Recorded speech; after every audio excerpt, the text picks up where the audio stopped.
Across the stars through your speakers, this is Intergalactic Insider. Greetings, Earthlings and beyond. This is your interstellar news anchor, Felix Andromeda, reporting live from the cosmic crossroads of space and time. Whether you're rising with the twin suns of Tatooine or setting with the nebulous glow of the Orion Arm, welcome to another thrilling installment of Intergalactic Insider. Here at Intergalactic Insider, we've got our trans-dimensional tentacles on the pulse of the universe's most captivating stories. From the seedy underbelly of interstellar crime to the mind-bending frontiers of alien biology and technology, we boldly go where no podcast has gone before, so buckle up your quantum harnesses, fine folks, because it's time to warp straight into this week's headlines. First up on today's stellar lineup, we're diving deep into the shadowy depths of the galactic underworld to bring you an exclusive expose on the most wanted scoundrels in the cosmos. That's right, folks. Strap in for a high-octane chase across the cosmic blacktop as we unmask the ghost pirates, the galaxy's most wanted. Then, we'll be warping straight into uncharted territory for a close encounter of the cerebral kind. Join us as we delve into the fascinating world of alien biology and discover the Sentient Swarm, unraveling an alien intelligence. But hold on to your quantum quills, space cadets, because things are about to get even wilder. Strap in for a white-knuckle ride through the multiverse's seedy underbelly as we join the Intergalactic Bureau of Dimensional Investigations on the Dimension Drifters, a multiversal manhunt. And finally, it's time to put on our metaphorical lab coats and geek out over the latest in alien innovations at the galaxy's most anticipated exposition of extraterrestrial ingenuity. Get ready for the ExoExpo Extravaganza. But wait, there's more. Before we sign off and beam you back to your regularly scheduled reality, we've got a special treat for all you cosmic weather enthusiasts out there. Stick around for the far-out forecast in our fifth and final segment, Galactic Gust Fronts, the Interstellar Weather Report. So, buckle up, Biosapiens, and prepare for liftoff into the cosmic unknown. This is Intergalactic Insider, coming to you live from the heart of the Milky Way.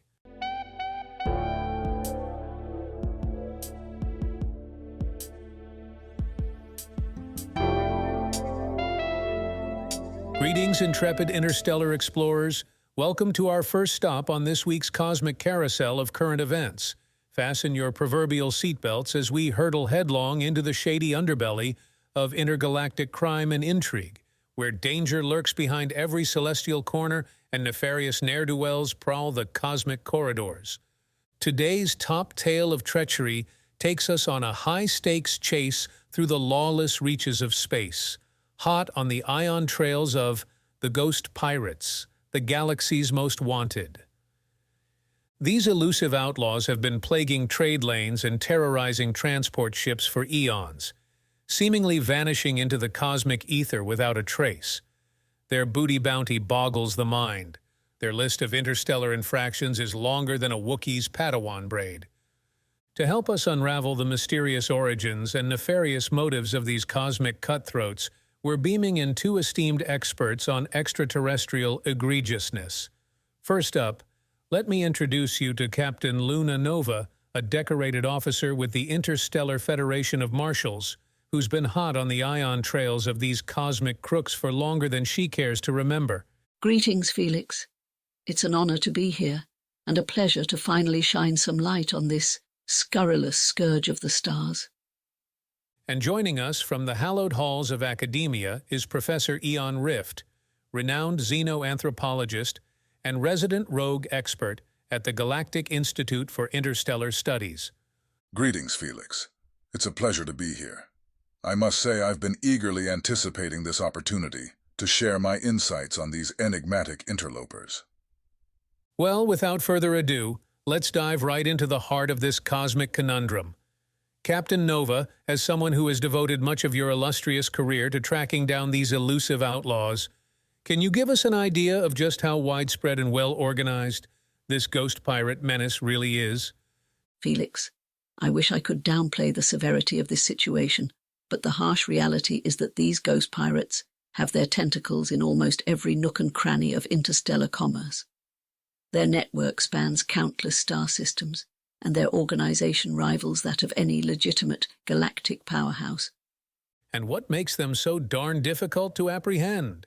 Surely, with the advanced technologies at our disposal, we should be able to sniff out these spacefaring scofflaws. If only it were that simple, Felix. These ghost pirates are masters of subterfuge and stealth.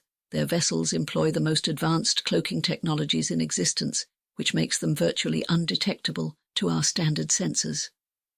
And when they do surface for a heist, they strike with surgical precision, vanishing into the cold void of space before anyone can even sound the alarm. Fascinating and, frankly, more than a little terrifying. Speaking of their vessels, what can you tell us about their arsenal and ship capabilities?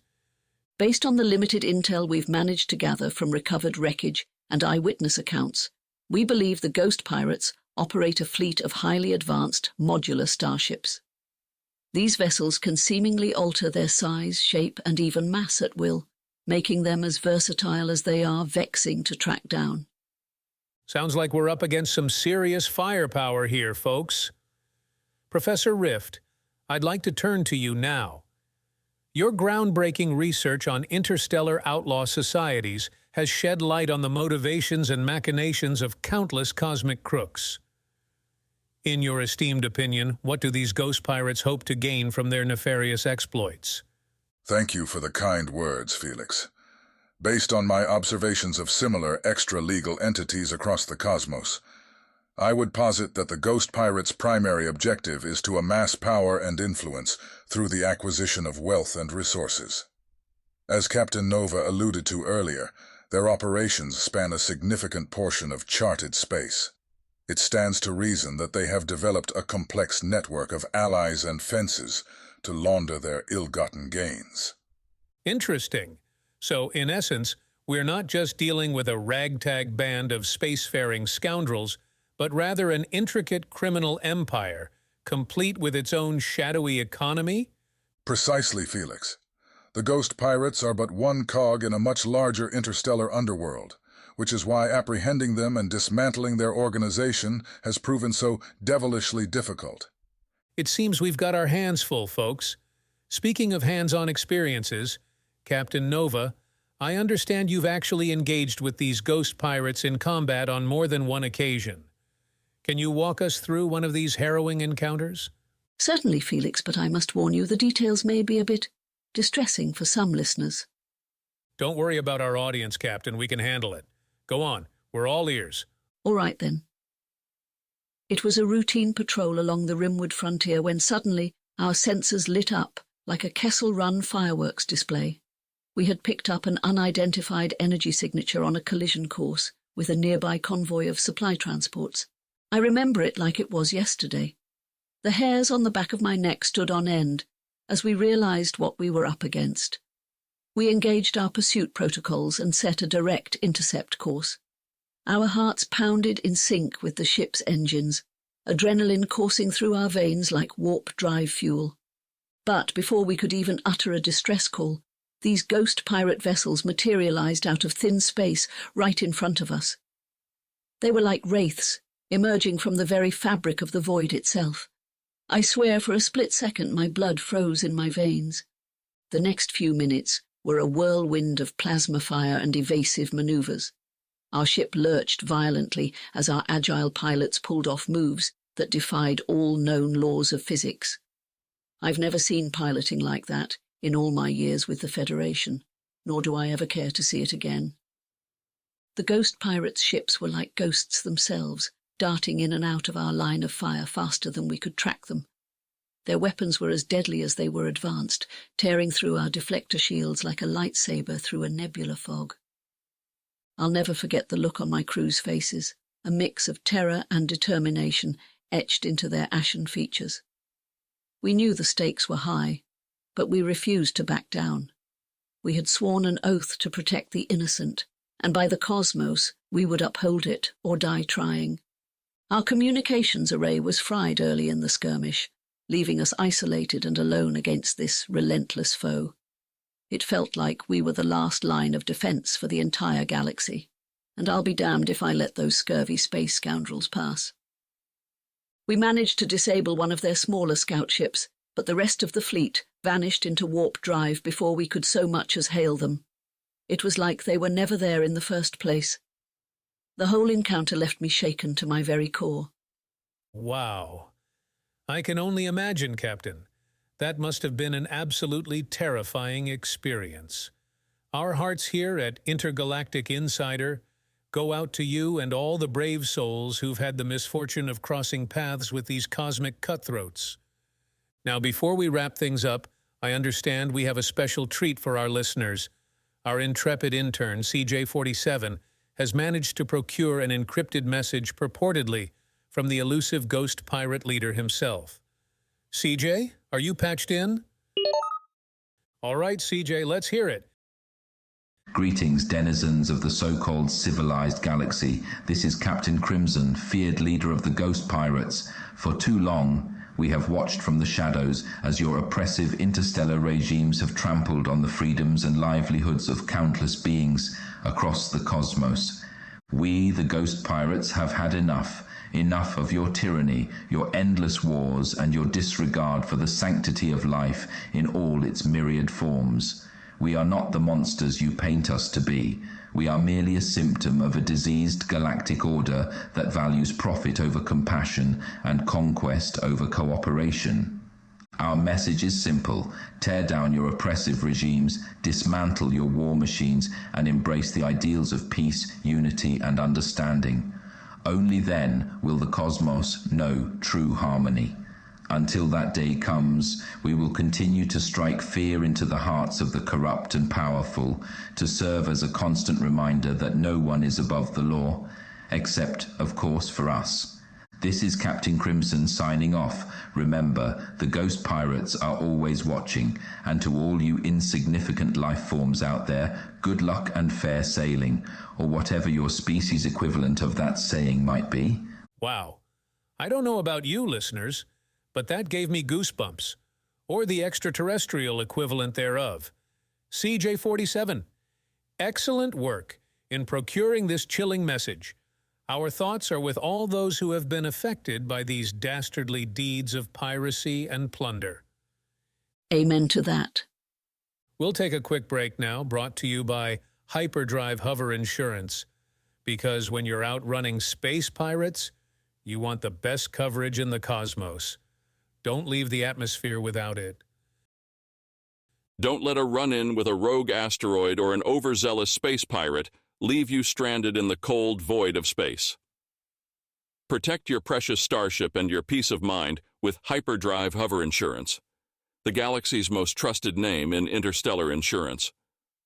Whether you're cruising the cosmic highways in a sleek, new Hyperion hypersonic or piloting a well-loved but slightly battered Zeta-class zip ship, we've got the perfect policy for you. Our comprehensive coverage includes collision damage waiver, including collisions with errant space debris or overly friendly nebulae.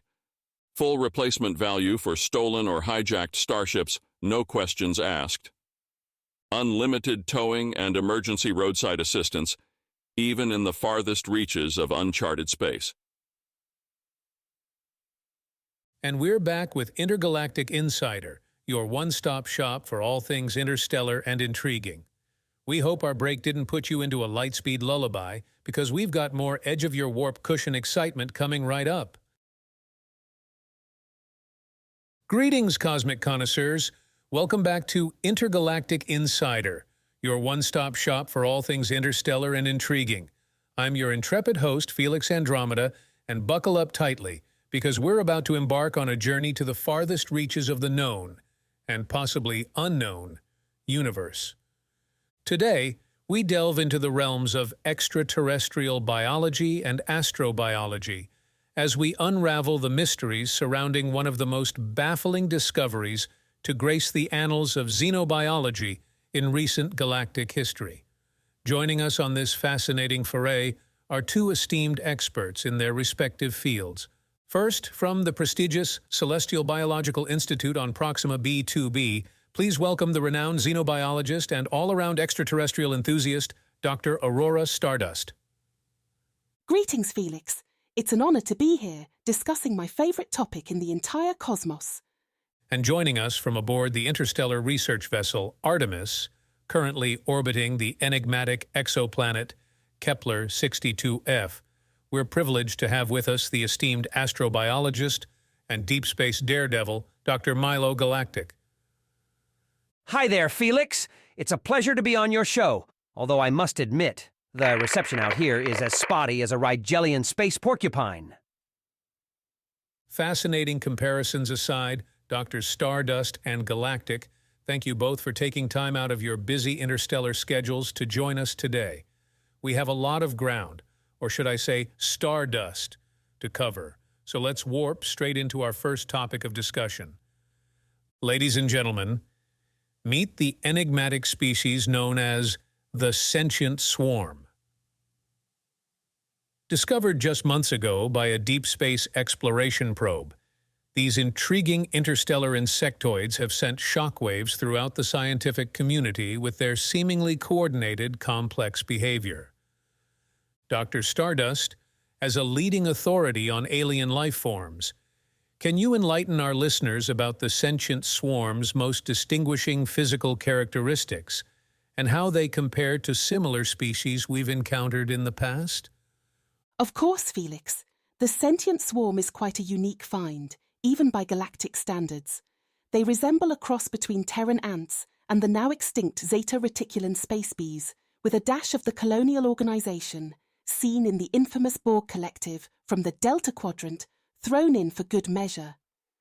And for our time-traveling listeners joining us from the 21st century or earlier, could you please provide a brief description of what Terran ants and Zeta Reticulan space bees were like? Of course, Felix. The Sentient Swarm is quite a unique find, even by galactic standards. For our time-displaced listeners, allow me to provide some context. Terran ants were social insects native to the planet Earth, known for their highly organized colonies and intricate underground tunnels.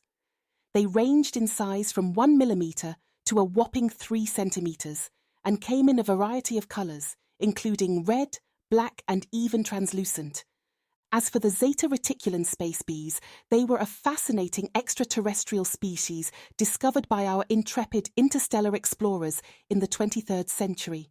These buzzing beauties hailed from the Zeta Reticuli star system and had evolved the ability to fly through both atmospheric and vacuum environments thanks to their specialized wings and advanced propulsion systems.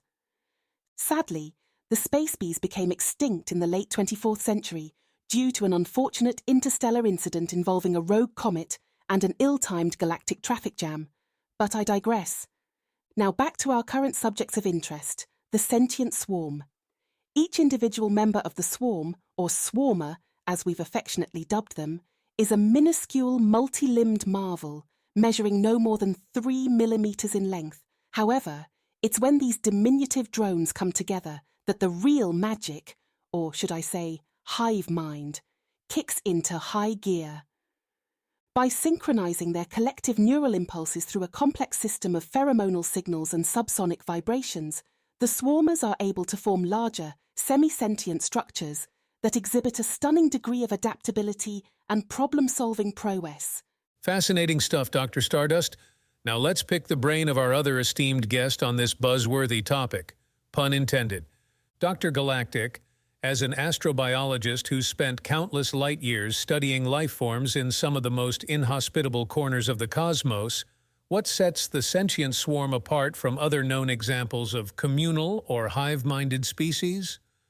Well, Felix, what really sets the Sentient Swarm apart from other similar species is their uncanny ability to adapt and problem-solve as a collective entity. We've observed them overcoming seemingly insurmountable obstacles by spontaneously reorganizing themselves into intricate tools or even makeshift spaceships. Furthermore, preliminary studies of their genetic code suggest that they may possess a rudimentary form of what we humans would call culture.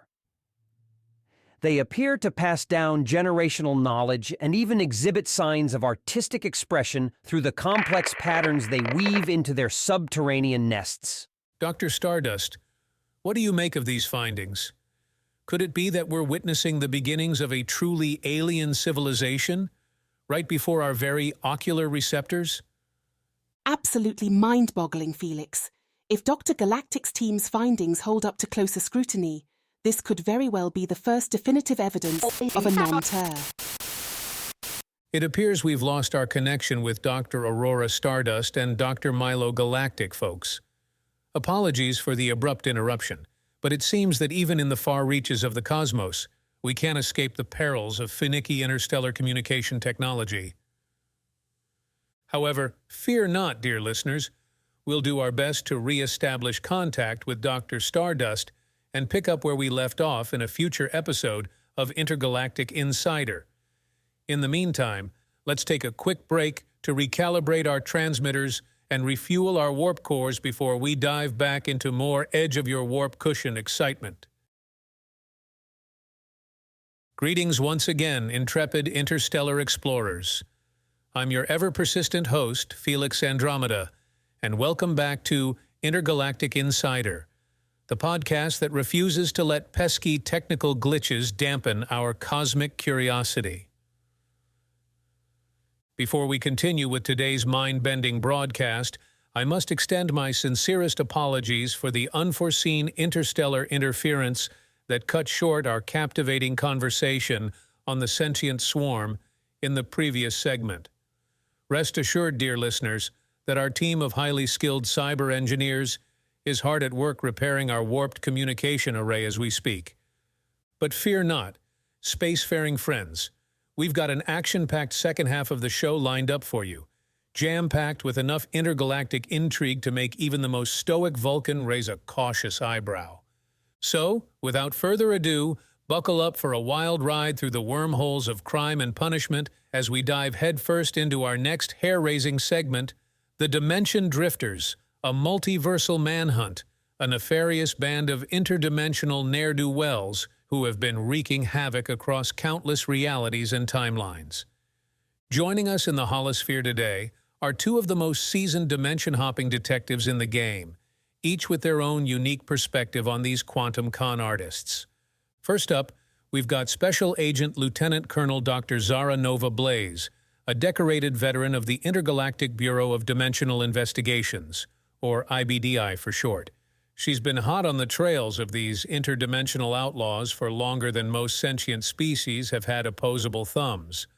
And rounding up our interdimensional posse is none other than the legendary Ranger Rocket Jump Ricochet, a two-fisted, six-shooting space cowboy with more out-of-this-world bounties under his belt than there are stars in the Orion Nebula. Howdy, partner. It's an honor to be here on this interstellar podcast of yours, Felix. Greetings, Felix. I must admit this is a first for me.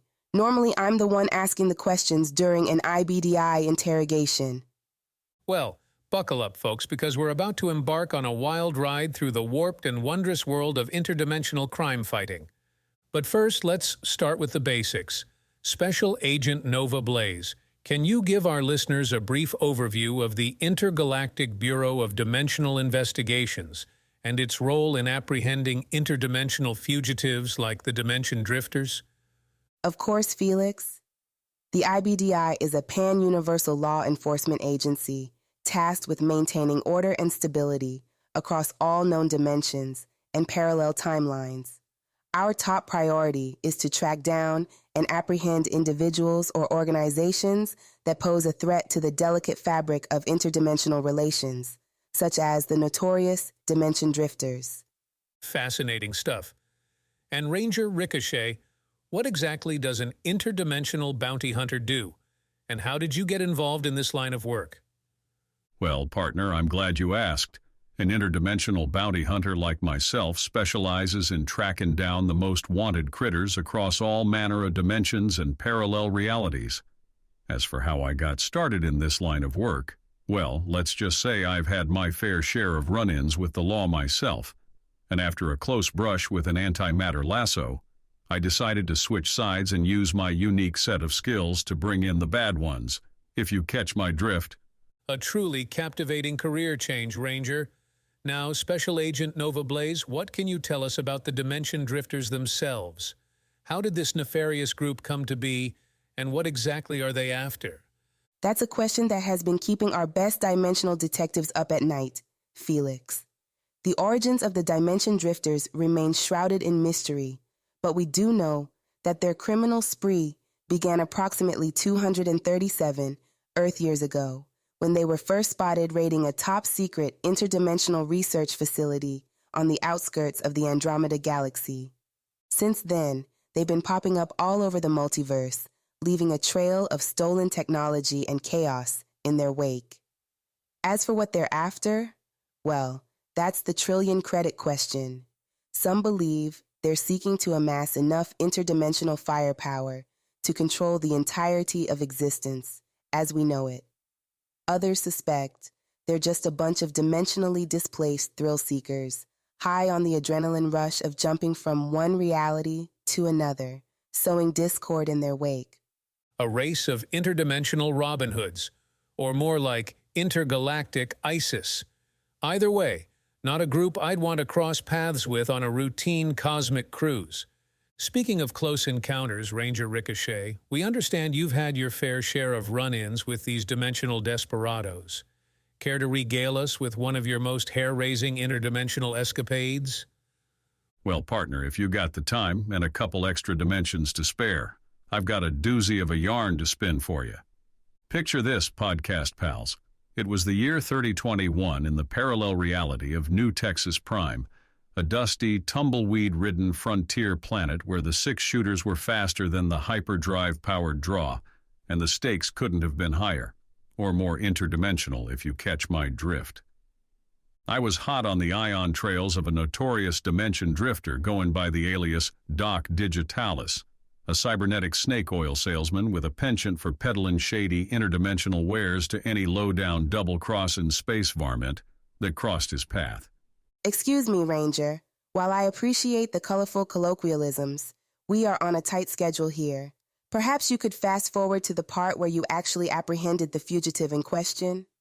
Well, ma'am, in my line of work, it ain't just about getting your man, or galactic, amphibious, or whatever alien you got.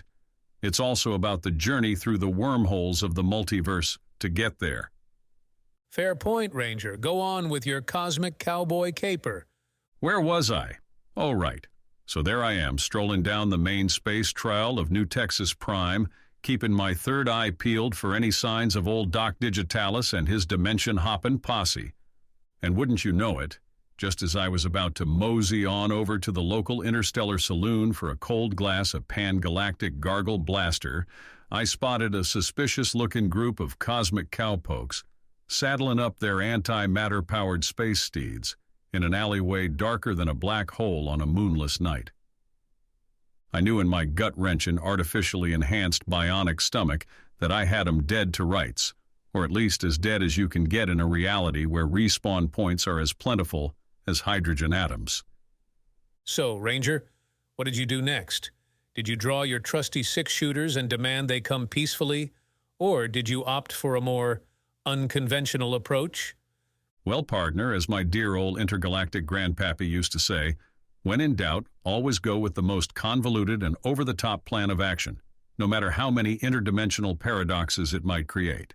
Seriously, though, I knew that a frontal assault would have been as futile as trying to outrun a photon in a vacuum race. So, I decided to think outside the box, or in this case, dimensions. Luckily for me, my trusty trans-dimensional tracker, affectionately known as Bessie May, picked up a faint trail of unstable isotopons emanating from the alleyway. One quick quantum spatial calibration later, and I was hot on their ion trails, dimension hopping my way through the fabric of space-time itself. Fascinating. So, you were able to track them down by following their interdimensional trail? That sounds like something straight out of a high-budget holo flick. Well, Felix, as my dear old intergalactic grandpappy used to say, reality is stranger than science fiction, and twice as expensive to insure. Where was I? Oh, right. Bessie May had locked onto their quantum signatures like a photon-guided missile on a rogue asteroid. The chase led me through more dimensions than I can count, each wilder and weirder than the last. I remember one particularly peculiar pocket of the multiverse where gravity worked backwards, and all the trees were made of sentient bubblegum. But I digress. After what felt like an eternity but was probably just a couple of subjective nanoseconds, my transdimensional tracker finally started beeping and bleeping like a hyperactive robotic hummingbird on Interstellar Espresso. I knew I was close. I mean, it's not every day you stumble upon a two-headed, six-armed, lime-green space gorilla riding an interdimensional surfboard made of pure energy, casually carving through the cosmic tides of existence. Wait, did you just say a two-headed, six-armed, lime-green space gorilla on an interdimensional surfboard made of pure energy? Ranger, I'm no rookie when it comes to intergalactic insanity, but even that sounds too outlandish for even my most hallucinogenic holovids. That's the beauty of our job, Felix. 1 minute you're chasing down a bunch of interdimensional bandits through the multiverse, and the next thing you know you've got a hankering for some extra crispy space fries with a side of quantum ketchup. But as I was saying before my partner here decided to interject with his logic and reason, I found myself face to face, or rather, face to faces, with the one and only Doc Digitalis. The air was thick with tension as we stared each other down, my trusty proton-powered six-shooters drawn and ready for action, and Doc Digitalis's cybernetic eyeballs whirring and clicking like a broken binary babbling barnacle bot. And then, just as I was about to light up the cosmos with a barrage of photonic justice, something truly unexpected happened. What was it, Ranger? Did an entire fleet of intergalactic law enforcement ships emerge from hyperspace to apprehend Doc Digitalis and his nefarious posse? Or perhaps the two-headed space gorilla you mentioned earlier decided that enough was enough and wiped them all out with a single mighty swing of its cosmic surfboard? Well, Felix, as my dear old intergalactic grandpappy used to say, never underestimate the power of a good old-fashioned negotiation. What do you mean, Ranger? You negotiated with the notorious Doc Digitalis? The same cybernetic snake oil salesman responsible for countless interdimensional heists and untold chaos across the cosmos? Wait a minute. Are you saying that you made some sort of deal with this wanted criminal, Ranger? That goes against every protocol in the Intergalactic Law Enforcement Handbook. Hang on there, partners. It ain't what you think, Honest Injun, or my name's not. Well, you know the rest. As I was about to say before I was so rudely as I was getting at, it turns out that old Doc Digitalis here had some information that we could use. See, it seems like even the most hardened of interdimensional desperados ain't got nothing but a soft spot for their mothership. That's right, folks. It turns out that the ghost pirates had been causing all sorts of ruckus across the cosmos to distract from their real plan, hijacking a defenseless supply convoy carrying a super-secret, highly experimental interdimensional drive core. And guess who was supposedly paying them a pretty space penny for it? None other than our good old friends, the Interstellar Syndicate. The infamous crime syndicate that's been terrorizing the galaxy for decades? But I thought they were just an urban legend, a boogeyman story told to scare wayward space cadets. And we're supposed to believe you struck some sort of deal with Doc Digitalis for this information? What exactly did you offer him in return, Ranger? A one-way ticket to a luxury space resort? Now, Agent Nova Blaze, I may be an old-fashioned space cowboy, but even I know better than to trust the word of a two-timing interdimensional con artist like Digitalis here. No, sorry, ma'am. I offered him what any self-respecting, law-abiding intergalactic bounty hunter would offer a low-down, no-good space varmint like him. A second chance at redemption. Redemption? You offered a notorious criminal like Doc Digitalis a shot at redemption? What makes you think he'd ever take that deal, Ranger? And I suppose he just broke down into tears, confessed to all his crimes, and then willingly turned himself in to the nearest intergalactic authority figure? Please, enlighten us with the rest of this riveting tall tale, Ranger. Well, it wasn't exactly a tear-jerker moment of catharsis, I'll give you that. But when I reminded Digitalis here that the ghost pirates didn't exactly have a stellar reputation for honesty and loyalty, pardon the pun, He seemed to realize that maybe teaming up with us might be his best chance at avoiding an interdimensional eternity as space pirates scrap metal. So, after a little more prodding and a whole lot of haggling, we struck a deal. Doc Digitalis agreed to provide us with the location of the notorious intergalactic smugglers, the cosmic cargo cultists, and the access codes to their secret asteroid base in exchange for a reduced sentence and witness protection on a very remote, very unassuming Class M moon, of course. In the end, our little gamble paid off. Using Digitalis's intel, we were able to track down and apprehend the cosmic cargo cultists' elusive leader, Space Slim Shady, along with his entire criminal organization. Wow. That's quite a thrilling tale, Ranger. It just goes to show that sometimes, even the most unlikely of alliances can lead to justice being served in the end. Well, I still don't trust Digitalis as far as I could throw him. Which, given my cybernetic enhancements, isn't that far, actually. But I guess we owe you one for taking those smugglers off the intergalactic trade routes. Oh shucks, Agent Nova Blaze. I was just doing my job, making sure the skies of our great galaxy stay safe for all us upstanding folks to enjoy. As for Digitalis, well, I reckon we'll just have to wait and see if he's truly turned over a new space leaf. And on that thrilling note, it's time for a short break. When we return, we'll be back with more edge-of-your-seat intergalactic news and intrigue. Stay tuned, space cowboys and girls, because the wild ride ain't over yet. Greetings, interstellar inventors and innovation enthusiasts. Welcome back to Intergalactic Insider, your #1 source for all things out of this world and beyond. I'm your resident gadget geek, Felix Andromeda, and today we have an extraterrestrial extravaganza in store for you. In this electrifying installment of our podcast, we'll be teleporting you straight to the heart of the cosmos's most anticipated exposition for extraterrestrial ingenuity, the ExoExpo. That's right, folks. We'll be meeting the alien visionaries behind some of the most mind-boggling and groundbreaking inventions that could reshape interstellar civilization as we know it. Joining us today for this exhilarating exploration of the ExoExpo floor is our resident techno-trendsetter, Zeta Byte, who's already on location and eager to beam us in on all the out-of-this-universe action. Greetings, Zeta. What a pleasure to have you with us today. As our roving reporter on the ExoExpo floor, could you paint a vivid picture for our listeners of what they're missing out on?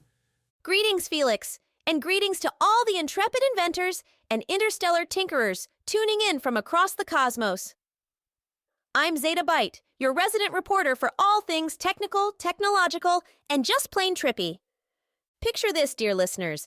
You're transported to the cavernous convention center of the cosmically chic Cosmic Radle Casino and Resort on the outskirts of Orion's Arm.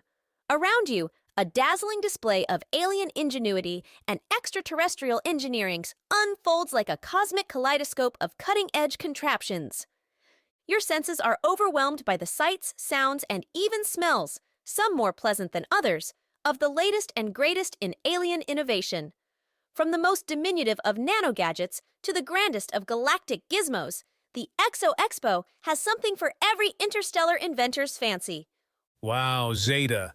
It sounds like an otherworldly spectacle of cosmic proportions. Speaking of which, I understand you've already had the chance to speak with some of the brilliant brains behind these breathtaking breakthroughs. Care to introduce us to our first extraterrestrial inventor? Absolutely, Felix.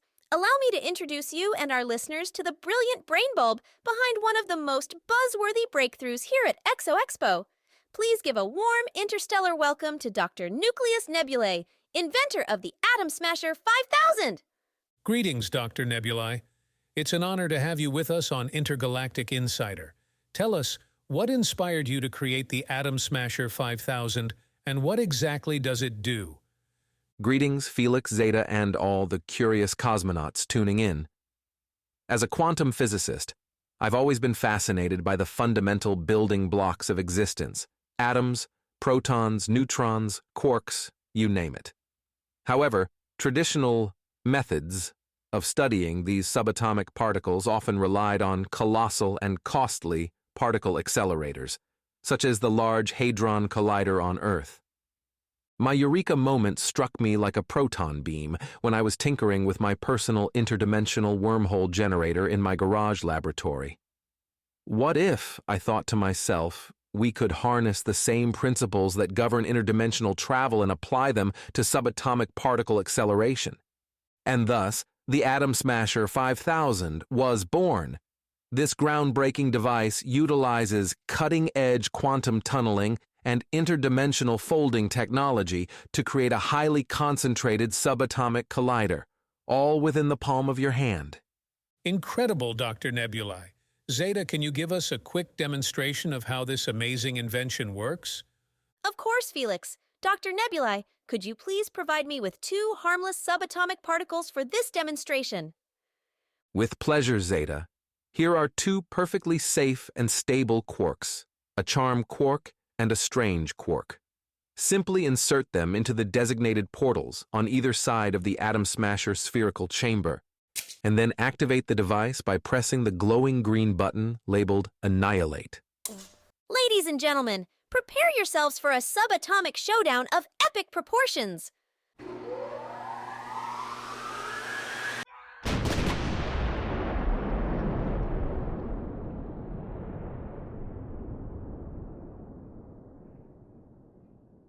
My word, Zeta, that was quite the spectacle. And to think, all that subatomic destruction and creation right in your palm. Dr. Nebulae, what potential applications do you see for your Atom Smasher 5000?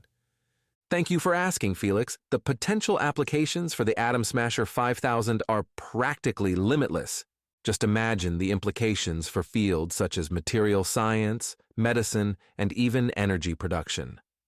For instance, with the Atom Smasher 5000, materials scientists could revolutionize nanotechnology by creating custom-made alloys and compounds with specific properties tailored for their needs, lighter yet stronger metals, self-healing polymers, you name it.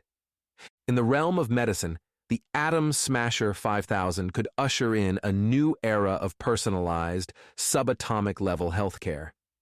Imagine doctors being able to pinpoint and precisely target malignant cells at the atomic level, leaving healthy tissue unharmed.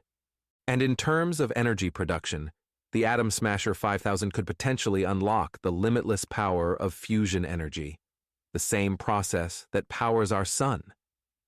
Imagine a future where entire star systems could be powered by clean, virtually endless energy sources.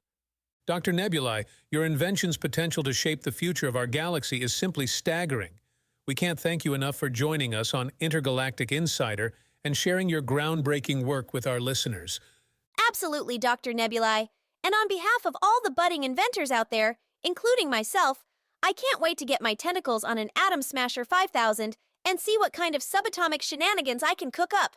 It's been my pleasure, Felix, Zeta, and all you intrepid inventors out there. Remember, the future of interstellar innovation is in your hands, or tentacles, as it may be. And now, as we approach the event horizon of this week's thrilling installment of Intergalactic Insider, let's take a quick jaunt across the cosmos and check in on what Mother Nature has in store for us interstellar travelers.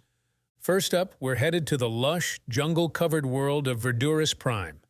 Pack your umbrellas and mosquito repellent, folks, because this weekend's forecast calls for a 100% chance of torrential rain followed by a 50-50 chance of either more rain or an occasional downpour.